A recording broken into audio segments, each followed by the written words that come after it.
Mana Spirits. Mana Spirits is a strategic drinking card game for 2 to 6 players.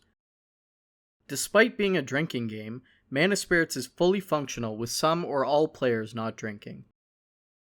A typical game of Mana Spirits will take 1 to 2 hours, depending on the number and experience level of the players. Players become one of 12 heroes, battling opposing heroes with cards drawn from shared decks. Players are defeated when they have no life points remaining. The last player remaining, or the player to reach the maximum level, wins the game. The player that drank the most this week is the first player, and will take the first turn. The player to the right is the last player. Place the mana bottle caps in the center of the play area. Mana is an energy currency used to buy, play, and use the ability of cards. Place a tracking stand in front of each player.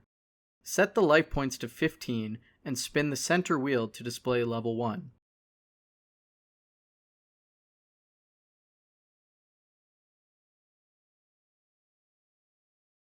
Shuffle the cards into 4 decks in the middle of the play area. 72 basic cards with silver backs. Basic cards cost 2 mana to draw. 32 legendary cards with gold backs. Legendary cards cost 4 mana and are generally more powerful than basic cards. 24 event cards with bronze backs. Event cards are only drawn when a player levels up. 12 two-sided hero cards. Deal 2 hero cards to each player. Each player chooses one of the heroes to play as and puts it in front of them with the hero side face up. Remove all other hero cards from the game. Deal 10 basic cards to each player.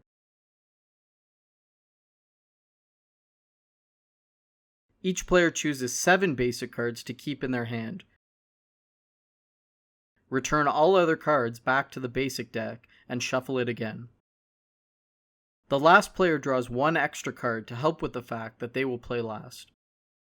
Play begins with the first player taking their turn and then proceeds clockwise.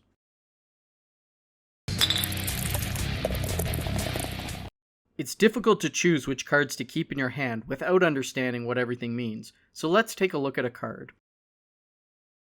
The top center of the card has the card's name. There are 140 cards in Mana Spirits, but 113 card names, so you will find some duplicates. Above the name is the card's class, which determines which deck the card belongs to. There are 5 card classes: Basic, Legendary, Event, Hero, and Ultimate. Below the name is the card's type, which determines when the card can be played and how it is used. Beside heroes, there are 4 card types. Minions battle each other in combat and defend your hero. Orders empower your minions with additional stats or powers. Battlefields provide general effects or powers. Spells are one-time cards that will have immediate effects. Let's take a look at the numbers on the cards. The cost to play a card are shown in the top corners. The mana cost is green in the top left, and the drink cost is yellow in the top right. A drink is a sip or a count. Generally, we say there are 20 drinks in a bottle of beer, but this can be adjusted to suit each player's personal preferences and tolerance. As mentioned before, Mana Spirits is also completely functional with any or all players not drinking. If you ever feel unable to continue, immediately stop drinking and stop playing. The combat stats of a card are shown in the bottom corners. Attack power is red in the bottom left, and defense power is blue in the bottom right. These numbers only exist on minions, since they are the only card type that battle in combat. Minions also have XP in the bottom center, which are the experience points a hero will gain for killing this minion. Finally, many cards have additional powers within the lower half of the card. These powers come in one of 3 forms. Passive effects are automatic and mandatory. Abilities require the card to be activated by rotating the card 90 degrees, called shifting, to use. Some abilities are free, while others have cost in brackets which must be paid to use the ability. Again, green for mana and yellow for drinks. Spell effects are only found on the spell type cards. Their effects are immediately resolved when the card is played. Now that setup is complete, let's look at the first player's turn. The back cover of the rulebook details what can be done on a player's turn. It's also summarized on the 4 double-sided rule cards. At the start of your turn, take mana bottle caps equal to the number on your tracking stand with a green background, and combine it with any you saved from the last turn. On the first turn of the game, you will have 0 mana saved, but on future turns you may have saved some from the turn before. After taking your starting mana and combining it with mana you saved from previous turns, immediately return any mana you have that now exceeds the maximum number with a black background. As your hero levels up, you will be able to gain and save more mana. Next, you get your cards in play ready for action. Whenever cards attack or use abilities, they are rotated to show they can take no further actions. As mentioned before, this is called shifting. At the start of your turn, you unshift all your cards to get them ready to take action. Some cards you control will have mana on top of them, called fog tokens, which also prevents these cards from taking action. After unshifting your cards, take 1 fog token from each card you control. These fog tokens become usable mana, added to the rest of your mana. Since this step happens after you've already checked your maximum mana, it doesn't matter if you possess mana which exceeds your maximum number with a black background. You're done preparing, now it's time to act. You can perform as many actions as you want on your turn, in any order you want. You may also repeat actions an unlimited number of times. Let's look at the 5 actions you can take: drawing cards, playing cards, using abilities, combat, and leveling up. You can pay 2 mana to draw a basic card, or 4 mana to draw a legendary card. As mentioned before, legendary cards are generally better than basic cards. Since you can repeat actions if you choose, it's generally recommended to draw cards one at a time, look at them, and then decide if you want to draw again. You can pay the mana cost and drink the drink cost of any card in your hand to reveal it and bring it into play. If it's a minion or battlefield, place it in front of you unshifted. When these cards first enter play, they suffer from the fog of war, meaning they won't be able to attack or use abilities until your next turn. These cards all have a bottle cap in the top right to remind you of this fact. Place a fog token from the stockpile onto the cards when brought into play. Orders must be given to a minion. They cannot be placed into play alone or onto any other card type. To assign an order, place it slightly under a minion, taking care not to hide the card text. You can also choose to assign an order to a minion you do not control. Once assigned, the order is permanent and cannot be moved to another minion. Spell cards are one-time use.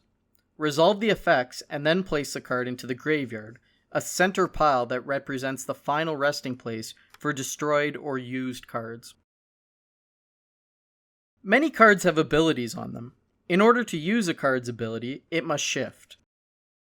Cards with fog tokens on them, or already shifted, cannot use abilities.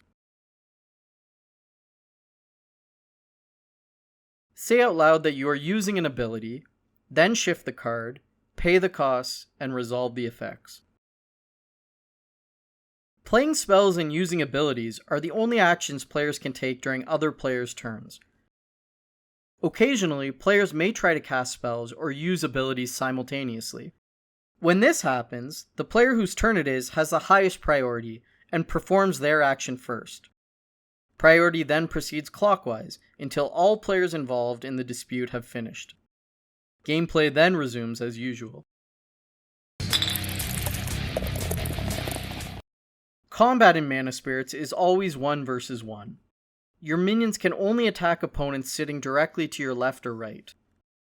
Attacking with a minion requires it to shift, so again, it requires your minion to be unshifted and without any fog tokens on it. Shift your minion and declare that it's attacking. Next, declare which of your opponent's unshifted minions you are targeting, and also shift it. Think of unshifted minions as the frontline defenders. If a player has no unshifted minions, then you can instead choose to target any shifted minion or their hero directly. Heroes never shift from being targeted in combat. After the targets have been declared for combat, any player, including those not involved in the combat, can use any spells or abilities. Resolve them as they are used until all players choose not to use any more spells or abilities. Players can use any spells or abilities during this time. They do not necessarily have to impact this combat.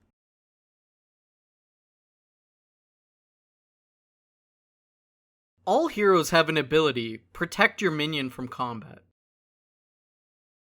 This ability forces a minion that has targeted a minion you control to instead attack your hero directly. Think of this ability as your hero jumping in front of your minion to protect it from an attack. The minion you protect still remains shifted. Once no players want to use spells or abilities, combat is resolved. First, compare the attacking minion's attack power with the defending minion's defense power. If the attack power is greater or equal than the defense power, the defending minion is killed.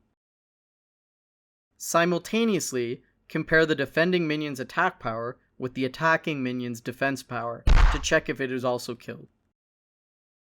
It is possible for both minions to die simultaneously in combat. When determining if a minion is killed, consider all damage done to it this turn. For example, a harpy is not enough damage to kill a white knight, but if a hunter also attacks the white knight, then it will be enough damage to kill it. Similarly, a harpy's attack, combined with a well-timed Ice Blast spell, would take down the white knight. All minions regain their full defense power at the end of every turn, so never consider damage from past turns. Whenever minions attack an opposing hero directly, that player loses life points equal to the attacking minion's attack power. Whenever a player loses life points, from combat or otherwise, they drink 1 drink for each life point lost. Killed minions, both from combat or otherwise, go into a pile beside each player's hero, called their altar. Even when multiple players damage a minion, the minion goes to the altar of the player that dealt the final killing blow damage.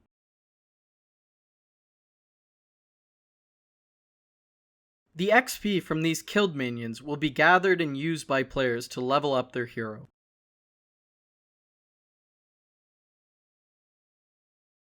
Remember that you can repeat actions on your turn, so as long as you have unshifted minions willing to fight, you can keep attacking.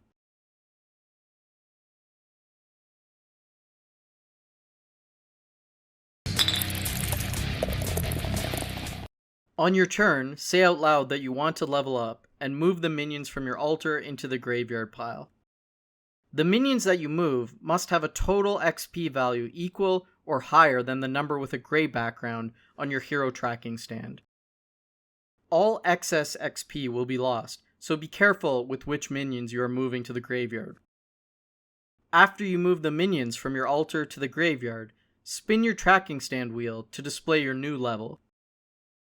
Once you reach level 4, 5, or 6, your level background will turn yellow.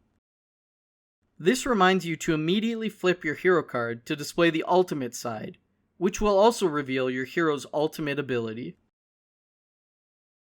All heroes have one unique ultimate ability, which will flip them back over to the hero side once used. If you level up again, you will once again gain access to your ultimate ability. After a player spins their tracking stand to the new level, they are given an event card, which they must immediately play and resolve. Event cards are minions, battlefields, and spells, which range between positive, negative, and even strange gameplay effects. The leveling up player will be given the event card by the weakest player. The weakest player is the player that has the lowest level. If players are tied, the weakest player is the tied player with the fewest life points. If players are still tied, The weakest player is the tied player sitting the most clockwise positions away from the player leveling up. The player leveling up could also themselves be the weakest player. The weakest player looks at the top 2 event cards. They give one to the player leveling up, and return the other to the bottom of the event deck without shuffling. The player leveling up immediately reveals a card, plays it, and resolves the effects. Gameplay then continues with the next action. Those are all the actions available in Mana Spirits. When you're finished, declare your turn over. The next player clockwise starts their turn. There are 2 ways to win Mana Spirits. Be the last player standing by eliminating all opponents, or achieve Ascension by beginning your turn at level 6. Whenever a player reaches 0 life points, they are immediately defeated and out of the game. They place all their cards in play, their altar, and their hand into the graveyard and remove their hero from the game. Starting with the player to their left and proceeding clockwise, all remaining players draw a legendary card at no cost. Finally, the player that dealt the killing blow or played the card responsible for the player's death immediately levels up. That's it! You should have all you need to know to begin playing Mana Spirits. There are additional resources at manaspirits.com to help you play, including the full rulebook and a video of a full playthrough.